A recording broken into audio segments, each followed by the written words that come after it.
Voici ce à quoi on peut s'attendre dans les 2 à 5 prochaines années après l'avènement progressif de l'informatique quantique, c'est-à-dire une phase de transition où les premiers effets concrets commencent à se faire sentir. L'ère de l'hybride quantique classique, avant qu'un ordinateur 100% quantique ne prenne le relais, on va voir apparaître des systèmes hybrides combinant processeurs classiques et puces quantiques.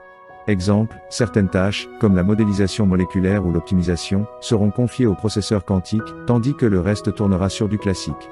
Cela ressemblera à ce qu'on vit déjà avec les GPU dans l'IA. 2. Révolution dans la recherche scientifique, les premières applications réelles devraient toucher la chimie, simulation de molécules, nouveaux matériaux, batteries ultra performantes.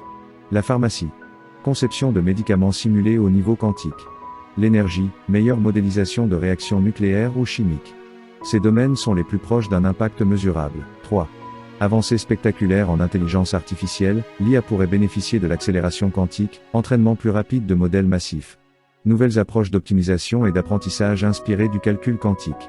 On parle déjà de Quantum Machine Learning, QML, les premiers prototypes existent chez IBM, Google et D-Wave. 4. Une course à la cybersécurité post-quantique, c'est l'un des plus grands défis à venir. Les ordinateurs quantiques pourraient casser les systèmes de chiffrement actuels, RSA, ECC.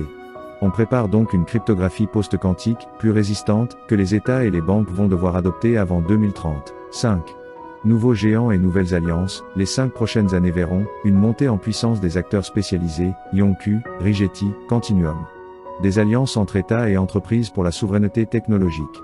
Une nouvelle guerre froide technologique autour du quantique, à l'image de celle de l'IA. 6. Applications industrielles concrètes, 2027-2030, vers la fin de la période, environ 5 ans, on devrait voir des simulateurs quantiques accessibles via le cloud, IBM Q, Azure Quantum. Des entreprises intégrant le quantique dans la logistique, la finance, ou la météorologie prédictive. Des gains modestes mais réels, avant la suprématie quantique totale. En résumé, 2025-2030, la décennie de la transition quantique. On ne vivra pas encore une révolution visible au quotidien, mais les bases seront posées pour des changements profonds, sécurité, science, IA, énergie. C'est un peu comme Internet dans les années 1990, encore discret, mais prêt à tout bouleverser.